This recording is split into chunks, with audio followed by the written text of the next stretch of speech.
Okay, so the show opens with the Matt and Nick Jackson in an ambulance, and Hangman Page and Kenny Omega were pacing back and forth, and Don Callis was shooing Kenny away, like you got a big match tonight, and Page was distraught and decided to leave in the ambulance with the Bucks. So we had an attack, and they don't explain anything. So Orange Cassidy and Sting and Orange Cassidy come out against Kip Sabian, Butcher, and the Blade, and this was 11 minutes. Thank God it wasn't more, because not a single person thought that the Butcher, Blade, and Kip Sabian would win this. And this was just a showcase for basically to open the show off with 3 hot baby faces and good crowd reaction, and basically just put them over. Would you agree with that? That's basically all that happened here. I mean, there's really not much to talk about. Yeah, I mean, they're nice guys, and I've said it before. Butcher and Blade. This ain't the Red Cross. Sabian's always nice when he sees me, and he just seems like a nice guy when I see him backstage, but these guys aren't really, you know what I'm saying? Well, they need a push. This match was set up because of it. They attacked these guys. Right. And that's it. They attacked them. Bro, let me tell you the main thing that I got. First of all, the place was packed. Right. It's a good crowd. I would say it was packed. It looked like the upper deck was blocked off. Well, I didn't. They might not even sold. I didn't count every seat, but yeah, I think that they didn't fill the upper deck, but the lower deck was full, which actually made a good looking. It was a lot of energy in the crowd, and the crowd was super hot. Right. Can I ask you, Konnan, because you mentioned the time that you were there? I think it was for the Tully promo, and the little bit of heat around the show was kind of starting, and you had talents there saying, "My God, what are you doing here? They're going to use you after things you say on the show or whatever." Did you have any of those kind of interactions this time? No, Moxley still kind of ignored me, but he's like the only one, I think. But other guys that haven't had, good things, they still say hi to me. Maybe they're just being fake or professional, or they don't give a fuck, or I don't know. But, I'm there. So if you want to talk to me about whatever it is that's bothering you, we can discuss it. But I haven't had anybody come to me and, you know what I'm saying? Mm-hmm. And plus they probably figure he didn't walk into the dressing room by himself, so obviously who are you hanging out with at the show? Penta, Phoenix, Vikingo, and Taya, like the Mexican crew. Right. But I say hi to everybody, Right. So they aired a video package for Vikingo, showed highlights of him, and so the Guns against Top Flight for the AEW Tag Team Championship. This is short, and bro, when these matches with these guys are shorter, they're better because they kind of get exposed too much because they do too many leg slaps and dives when the matches go long, and it kind of loses it, right? And plus, you were having Vikingo wrestling later in the show, so you didn't want like a 13-minute, acrobatic match. But bro, Coleman and Austin Gunn, they've got tremendous star power. Yeah, they look. And we've been saying that for a long time. Yes, absolutely. And their work is not bad. They're still a little green, but they definitely get by. I mean, they're the world champions, and they look like champions out there, and they act like champions. So the FTR comes down, and they come to the ring after the match, and basically they told them they said they've insulted them, telling them they were losers. Cash said if they give us another title shot, if they'll never tag again if they lost, and Gunn basically the Gunn had said that Colton said that there's nothing you can say to get another match with us, right? But nothing, right? So then Dax up the ante and said they would quit AEW if they lost, and Austin confirmed they would leave AEW forever, and Dax confirmed, but the Gunn was like screaming at him, bro. Those guys have good command of the mic. Mm-hmm. Like they were like he was like really, bro. They kind of like punked him a little bit in this promo. Even though the fans were with FTRs, like they definitely get better jabs in on him. And at the end, they spit in their faces and ran away like heels, which is good heat at the end. I like, and you showed the loogie was on Dax's face too, which is a very good, excellent visual. This was a good segment, I thought. Yeah, what'd you think? Yeah, huge pop for FTR when they came out. Good heat for the Guns. Obviously Dax offered to quit AEW if they can't defeat the Guns. I actually told the Guns when I saw them, I was like, bro, I like you, really good. They were like, they're just, they're at that point in their career, like they're getting their first push. Right. So they're really excited. They're gregarious, for sure.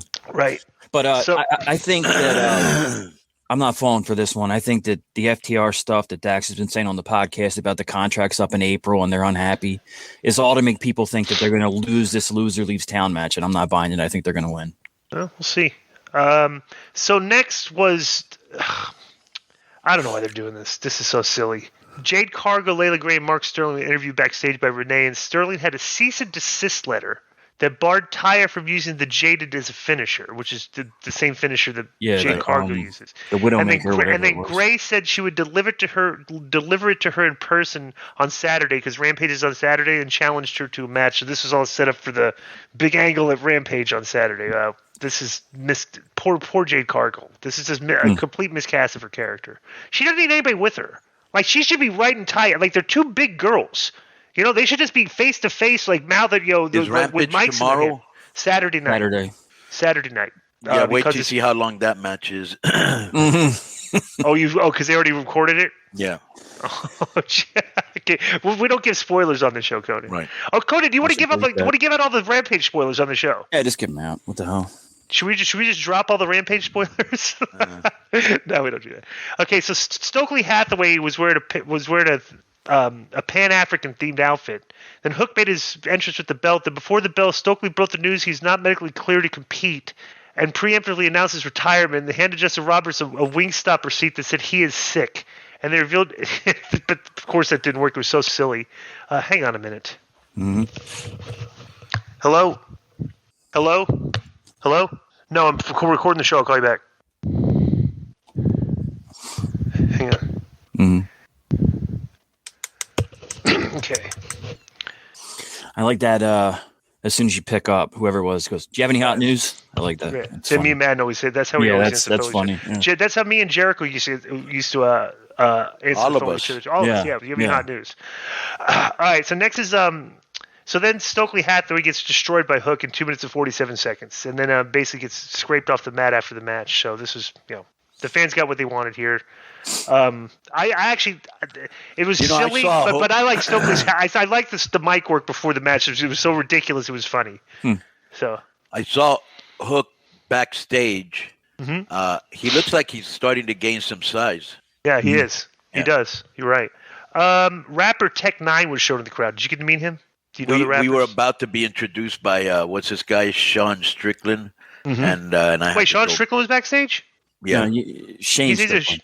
Shane Strickland. Oh, I thought Sean Strickland's a UFC fighter. My bad. Yeah. No, you're good. Okay. So Adam Cole came out. He got a good reaction. He got interrupted by Daniel Garcia, who said it was story time for Daniel Garcia, and they had a verbal exchange.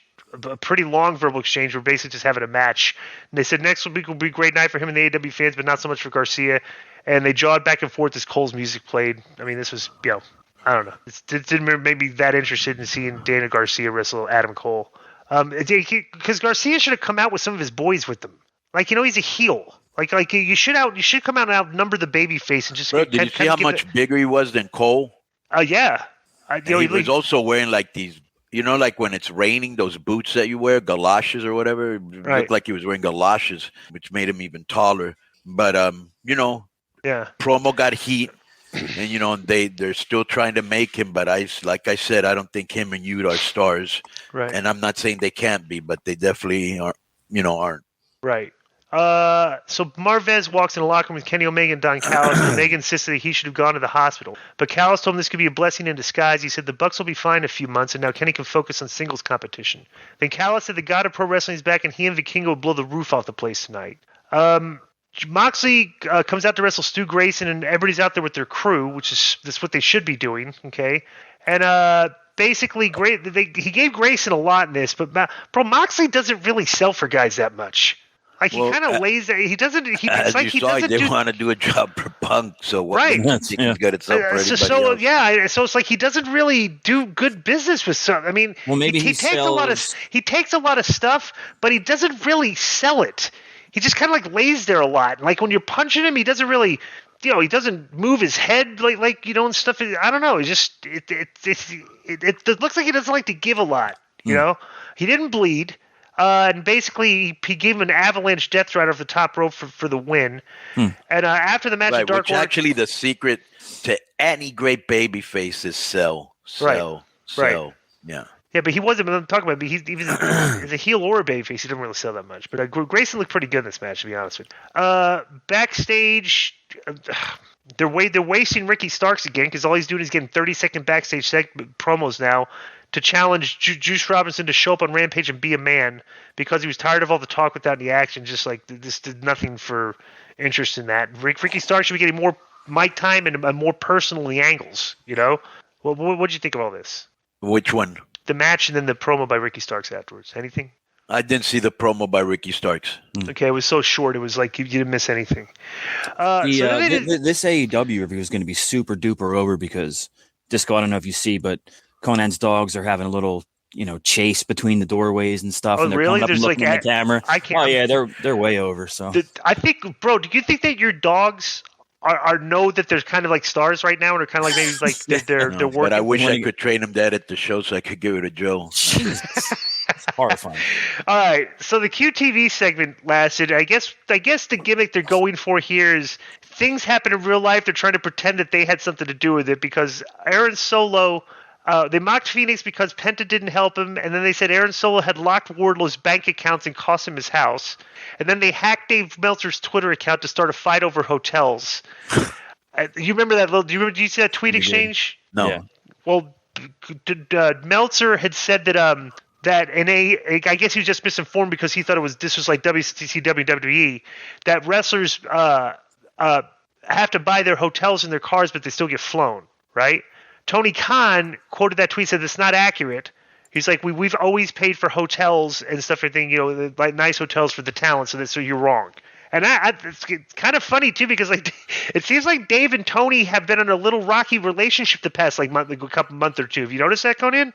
Yeah, and you brought up some of the reasons, right? Yeah, he's been kind of like throwing shade on him, and it might have all started when he was frustrated because Punk. Over the right because he was probably telling Tony, just give me some news, bro. I'm not gonna say anything or whatever, or give me something I can say. Right. And he's like, yeah, no comment, I can't. And he's probably like, come on, dude, it's off the record. I'm not gonna say your name, and might have frustrated him. Who knows? I could be absolutely wrong too. Like Ariel did the same thing, and Tony kind of has gone back at these guys on Twitter. Like it's just like Bro, I saw Tony. Let me tell you this. I don't know if you remember this. Some NFL player, and I forgot who it was, went after Tony like a year and a half ago or 2 years ago. Yeah, right. And he went right back at him. Tony roasted him, bro. Yeah. Another guy that commented on the hotels thing was Chris Jericho, of course, and he responded to. He retweeted Tony's tweet and he said, for the record, AEW is the only North American wrestling company I've worked for that has paid for my hotels and transportation consistently for every show I've worked since 1996 when Paulie paid for my rooms at the Crack Hotel in Philly. So that would be the infamous roundhouse there. Yeah. So they got Sky Blue out there against Tony Storm, who had her conceived in that hotel, Joe. No, but I was conceived after an Eagles Super Bowl loss. In beginning of 1981. Is that why you're a loser? Nothing. Yeah, so I mean, it's bad luck to start with, right?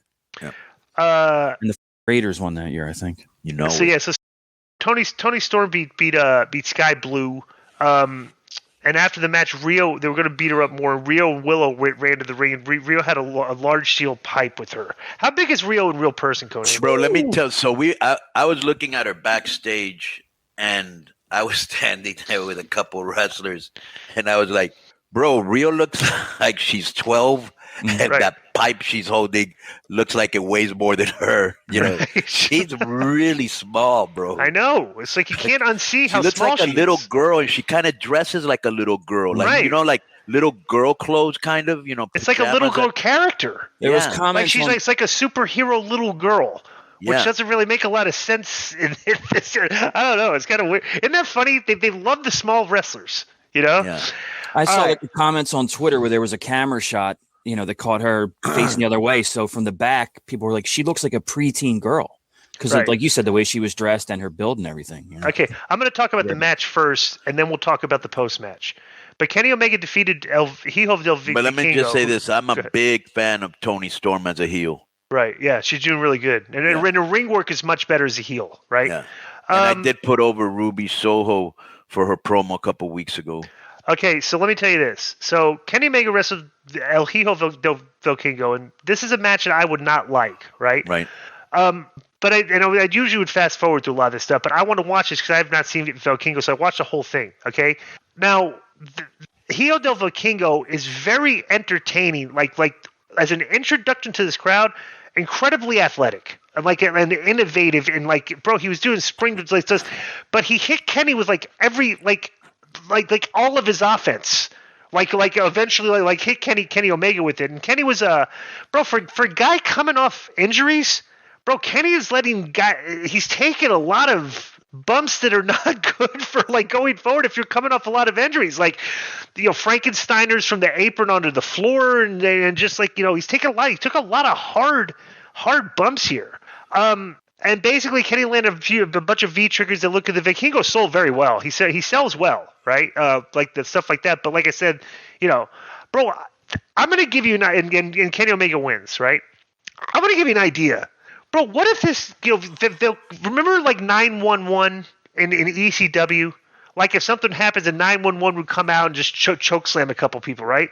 Vikingo looks like he wrestles like a guy. Doing all these acts like he's crazy out there. Bro, what if he came out with a manager that had him on a leash, and he had kind of a Hannibal Lecter type mask, some type of mask that's over his head, and he's kind of huddled over, and the guy the manager that brings him on the leash pulls the mask off and unleashes him, and then Vikingo just hits the ring and hits all this a bunch of shit on people diving crazy stuff, and and that's his gimmick for a while. He just comes in and there's a tag match going on. And all of a sudden Vikingo's music comes out and the manager comes out and just unleashes him, and he takes out 4 guys with all his offense, and the manager comes back down the ring and puts the leash back on them and brings him to the back.